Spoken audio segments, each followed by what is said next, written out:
समाज के सही एवं आर्थिक विकास के लिए नारी बेहद जरूरी है। नारी एवं पुरुष दोनों ही एक सिक्के के दो पहलू हैं, इसलिए दोनों का शिक्षित होना बहुत जरूरी है। अगर इन दोनों में से किसी भी एक शिक्षा का स्तर गिरा तो समाज की उन्नति होना नामुमकिन है। भारत की उन्नति के लिए स्त्रियों को शिक्षित होना आवश्यक है, क्योंकि अपने बच्चों की पहली शिक्षक माँ ही होती है, जो उन्हें समाज की अच्छाइयों और बुराइयों से अवगत कराती है। एक अनपढ़ महिला में ये काबिलियत नहीं होती कि वो अपने बच्चों और परिवार का सही ख्याल रख सके। इसी कारण आने वाली पीढ़ी कमजोर हो सकती है। हम महिला साक्षरता की गिनती तो नहीं कर सकते, लेकिन हाँ इतना कह सकते हैं कि एक शिक्षित महिला अपने परिवार और बच्चों का सही ख्याल रख सकती है, उन्हें अच्छाई और बुराई का ज्ञान दे सकती है, समाज की उन्नति के लिए सामाजिक कार्यों में सहायता दे सकती है। एक पुरुष को शिक्षित करके हम सिर्फ एक ही व्यक्ति तक शिक्षा पहुंचा सकते हैं, पर एक महिला को शिक्षित करके हम पूरे देश तक शिक्षा पहुंचा पाएंगे। इसलिए बहुत ज़रूरी है कि स्त्रियों की शिक्षा को नज़रअंदाज ना किया जाए, क्योंकि यह आने वाले भविष्य के लिए सही नहीं है। अगर देखा जाए तो आज भी वो स्थिति स्त्रियां अब प्राप्त नहीं कर पाएंगे, लेकिन कुछ हद तक उन्होंने खुद को उबारा है। पहले के टाइम में छोटी सी उम्र में उनका विवाह कर दिया जाता था, उन्हें उपनयन संस्कारों से वंचित किया जाता था। यदि हम इतिहास खोलकर देखें तो हमें अनेक विदुषी स्त्रियों के नाम मिल जाएंगे, जिन्होंने अपनी विदुषी का लोहा मनवाया और समाज के इतिहास में अपना नाम अमर करवा लिया था। ऐसी स्त्रियों में अपाला, घोषा, सावित्री जैसी अनेक स्त्रियों के नाम मिलते हैं, जिन्होंने विधार्जना कर अपना अस्तित्व और गौरव को पाया था। नमस्कार, हम आईएएस की कक्षा 9 के विद्यार्थी एआईएल प्रोजेक्ट के अंतर्गत स्त्री शिक्षा पर एक एकांकी प्रस्तुत करेंगे, जिसमें हमने समाज में लड़का और लड़की के बीच मौजूद भेदभाव को दर्शाया है। कहानी में उमा के विवाह के लिए गोपाल प्रसाद और उनके पुत्र शंकर उमा को देखने घर आते हैं। उमा एक पढ़ी लिखी हुई लड़की थी।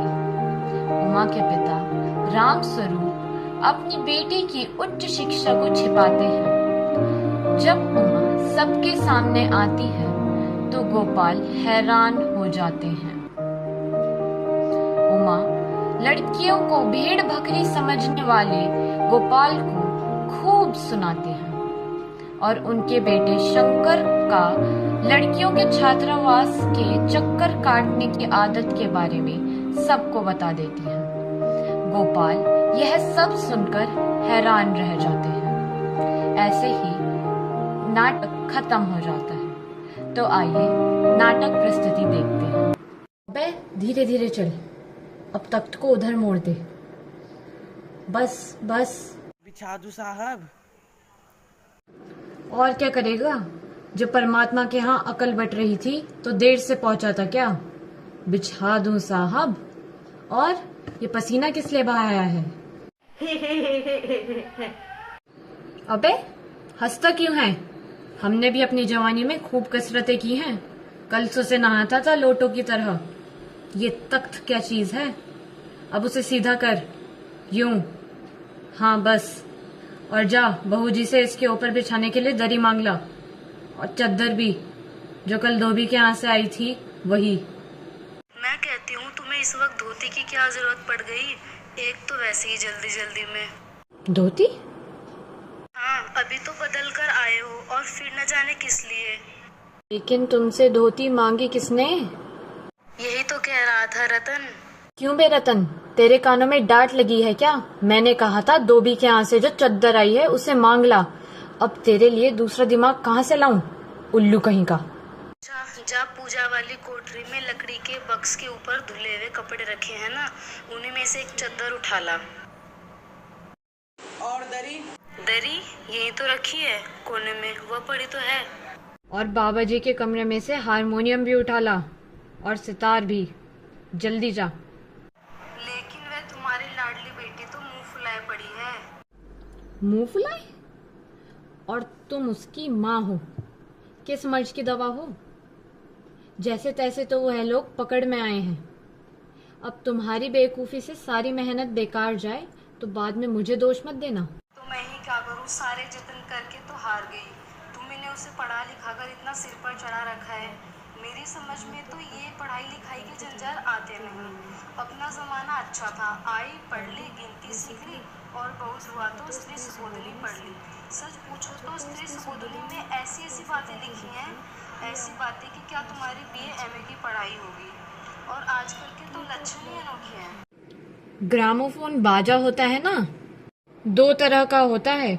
एक तो आदमी का बनाया हुआ, उसे एक बार चलाकर जब चाहे रोक लो, और दूसरा परमात्मा का बनाया हुआ, रिकॉर्ड एक बार चढ़ा तो रुकने का नाम नहीं। तो भी तुम्हें तो ठठोली ही सूझती रहती है। यह तो होता नहीं कि उस अपनी उम्मा को राह पर लाते। अब देरी कितनी रही है उन लोगों को आने में। तो हुआ क्या? तुमने तो कहा था कि जरा ठीक ठाक करके नीचे लाना। आजकल तो लड़की कितनी सुंदर हो, बिना टिमटाम के भला कौन पूछता है। इसी मारे मैंने तो पाउडर वाउडर उसके सामने रखा था, पर उसे तो इन चीज़ों से न जाने किस जन्म की नफरत है। मेरा कहना था कि आंचल में मुंह लपेट कर ले गई। भाई मैं बाज आई तुम्हारी इस लड़की से। जाने कैसा इसका दिमाग है, वरना आजकल। अरे मैंने तो पहले ही कहा था, एंट्रेंस पास करा देते हैं, लड़की अपने हाथ रहती और इतनी परेशानी न उठानी पड़ती। पर तुम तो नाश्ता तैयार है, मिठाई तो वे लोग ज़्यादा खाएंगे नहीं, कुछ नमकीन चीज़ें बना दी है, फल रखे हैं ही, चाय तैयार है और टोस्ट भी। मगर हाँ, मक्खन तो आया ही नहीं। क्या कहा? मक्खन नहीं आया? तुम्हें भी किस वक्त याद आई? जानती हो मक्खन वाले की दुकान दूर है, पर तुम्हें तो ठीक वक्त पर कोई बात सूझती नहीं है। अब बताओ, रतन मक्खन लेने जाए या यहाँ काम करवाए? दफ्तर के चपरासी को कहा था आने के लिए, 100 नखरों का मारा। काम कौन ज्यादा है, कमरा तो सब ठीक ठाक है ही। बाजा सितार आ ही गए, नाश्ता यहाँ बराबर वाले कमरे में ट्रे में रखा हुआ है, सो तुम्हें पकड़ा दूंगी। एक आध चीज़ खुद ले लेना, इतनी देर में रतन मक्खन ले ही आएगा। 2 आदमी ही तो हैं। लड़का बताया तो था तुम्हें, बाप शेर है तो बेटा सवा शेर। BSc के बाद लखनऊ में ही तो पढ़ा है, मेडिकल कॉलेज में। कहता है शादी का सवाल दूसरा है और तालीम का दूसरा। क्या करूं, मजबूरी है। मतलब अपना है, वरना इन लड़कों और इनके बापों को ऐसी कोरी कोरी सुनाता कि ये भी। बाबूजी बाबूजी, क्या है? कोई आते हैं? यह बाजा वह नीचे ही रख गया, कम वक्त। तुम जाओ, मैं रखे देता हूँ, जल्दी। आइए आइए। नहीं, टांगे वाला जानता था, और फिर हमें तो यहाँ आना ही था, रास्ता मिलता कैसे नहीं। ये तो आपकी बड़ी मेहरबानी है, कम से कम मैंने आपको तकलीफ तो दी। अब जैसे मेरा काम वैसे आपका काम। आखिर लड़के की शादी जो करनी है, बल्कि ये कहिए कि हमने आपके लिए खासी परेशानी खड़ी कर दी है। यह लीजिए, आप तो मुझे कांटों में घसीटने लगे, हम तो आपके सवाल ही। और कहिए शंकर बाबू, कितने दिनों की छुट्टियां हैं? जी कॉलेज की तो छुट्टियां नहीं है, वीकेंड में चला आया था। आपके कोर्स खत्म होने में तो अब साल भर रहा होगा। जी यही कोई 2 साल 2 साल। साल 2 साल? जी 1 आध साल का मार्जिन रखता हूँ। अच्छा तो साहब, जरा थोड़ी बिजनेस की बातचीत हो जाए। आदमी तो भला लगता है, मकान से भी हैसियत अच्छी है, पता चले लड़की कैसी है। जी क्यों, क्या हुआ? कर क्यों बैठे हो? तुम्हारी शादी तय करने आए हैं, सीधा बैठा करो। मैं तो सही कहता है, शंकर की तो बैकबोन। आखिर आप माने नहीं? मुझे तो आधा दूध और आधी चाय ही दीजिएगा और चीनी थोड़ा ज़्यादा डालिएगा। मुझे तो भाई ये नया फैशन बिल्कुल पसंद ही नहीं है। एक तो चाय में पानी इतना ज़्यादा रहता है, ऊपर से चीनी भी नाम की डालते हैं। बताइए चाय में जायका कहाँ से रहेगा। आपका क्या ख्याल है शंकर बाबू? किस मामले में? यही कि शादी तय करने में खूबसूरती का हिस्सा कितना होना चाहिए। बाबू रामचंद्र, मैंने आपसे पहले ही कहा था लड़की का खूबसूरत होना जरूरी है, चाहे लड़की पाउडर लगाए या न लगाए। आप और हम तो मान ही जाएंगे, पर घर की औरतें तो राजी नहीं होंगी। चलो आपकी बेटी कम से कम ठीक तो है। जी हाँ, वो तो अभी आप देख लीजिएगा। तो आपसे इतनी सारी बातचीत हो ही गई है तो इसे कसम ही समझ लिया जाए। ये तो आपका मेरे ऊपर भारी एहसान है। रही पढ़ाई लिखाई के बारे में, तो हमें ज्यादा पढ़ी लिखी लड़की तो चाहिए नहीं साहब। उनके नखरे कौन सहेगा, बस मैट्रिक पास होनी चाहिए। क्यों शंकर? जी हाँ, कोई नौकरी तो करानी नहीं। नौकरी का तो कोई सवाल ही नहीं बनता। कहिए साहब, कुछ लोग तो मुझसे ही कहते हैं जब आपने अपने लड़के को BA तक पढ़ा रखा तो लड़की भी ग्रेजुएट होनी चाहिए। जब लड़कियां भी ग्रेजुएट होने लगी तो भैया हो गई ग्रेड इंस्टीट्यूट। अब लड़कियां पढ़ी लिखी होंगी तो वो भी इंग्लिश न्यूज़पेपर पढ़ेंगी और नेता वगैरह के बारे में बातें करेंगी। अब यही आप समझ लीजिए कि मोर के पंख होते हैं, मोरनी के नहीं। शेर के बाल होते हैं, शेरनी के नहीं। जी हाँ, और मर्द की दाढ़ी होती है, औरत की नहीं। हाँ हाँ, वो भी सही है। कहने का मतलब यही था कि कुछ दुनिया में ऐसी चीजें हैं जो मर्दों के लिए है और तलामी भी ऐसी चीजों में से एक है। चाय और लीजिए। धन्यवाद, पी चुका। आप? बस अब तो खत्म ही कीजिए। आपने तो कुछ खाया ही नहीं। चाय के साथ टोस्ट नहीं थे, क्या बताएं, वह मक्खन। नाश्ता ही तो करना था, कोई पेट तो भरना नहीं था। और टोस्ट वोस्ट तो मैं खाता नहीं। अरे जरा पान भिजवा देना। सिगरेट मंगाऊं? जी नहीं। यही आपकी लड़की है। लो बेटी, पान मुझे दे दो। जी वो तो वह पिछले महीने इसकी आंखें वह दुखनी आ गई थी, सो कुछ दिनों के लिए इसे चश्मा लगाना पड़ रहा है।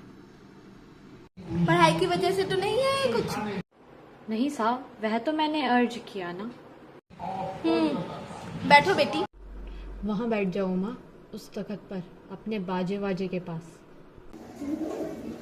साल में तो कोई खराबी है नहीं, चेहरा भी बहुत अच्छा है।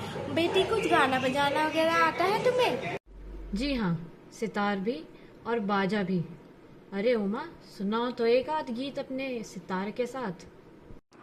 क्यों, क्या हुआ? गाने को पूरा करो उमा। नहीं नहीं साहब, काफी है। लड़की आपकी बहुत अच्छा गाती है। अभी ठहरो बेटी। थोड़ा और बैठे रहो उमा।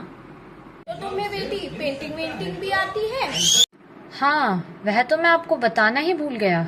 यह जो तस्वीर टंगी हुई है कुत्ते वाली, इसने ही खींची है, और वह उस दीवार पर भी। ये तो बहुत अच्छा है। और सिलाई कढ़ाई? सिलाई तो सारे घर की इसी के जिम्मे में रहती है, यहाँ तक कि मेरी कमीजों की भी। ठीक है, लेकिन कुछ इनाम विनाम भी जीता है? जवाब दो ना। जरा शर्माती है। इनाम तो इसने जरा से भी तो मुंह खोलना चाहिए। उमा देखो, आप क्या कह रहे हैं, जवाब दो ना। क्या जवाब दूँ बापूजी? जब कुर्सी मेज बिकती है तब दुकानदार कुर्सी मेज से कुछ नहीं पूछता, सिर्फ खरीदार को दिखला देता है। पसंद आ गई तो अच्छा है, वरना।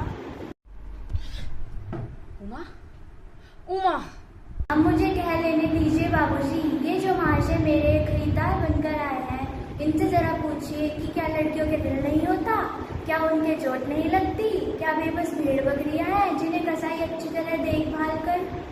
बाबू रामचंद्र, आपने मुझे यहाँ मेरी इज्जत उतारने के लिए बुलाया है?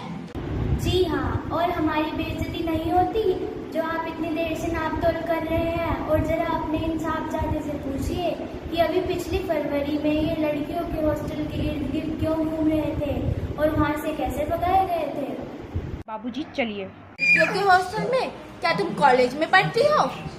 जी हाँ, कॉलेज में पढ़ी हूँ। मैंने BA पास किया है, कोई पाप नहीं किया, चोरी नहीं की, और न ही आपके पुत्र की तरह ताक झांक कर कायरता दिखाई है। मुझे अपनी इज्जत, अपने मान का ख्याल तो है, लेकिन इनसे पूछिए कि यह किस तरह नौकरानी के पैरों पड़कर अपना मुंह छिपा कर भागे थे। बस हो चुका आंसर। आपने मेरे साथ धोखा किया। आपकी लड़की BA पास है। आपने कहा था कि आपकी लड़की सिर्फ मैट्रिक पास है, पर ये तो BA पास है। चलो बेटा यहाँ से चलो, हमें इनके घर कोई रिश्ता नहीं जोड़ना है। जी हाँ, जाइए, जरूर जाइए, लेकिन घर जाकर जरा यह पता लगाइएगा कि आपके लाडले बेटे की रीढ़ की हड्डी है भी या नहीं, यानी बैकबोन।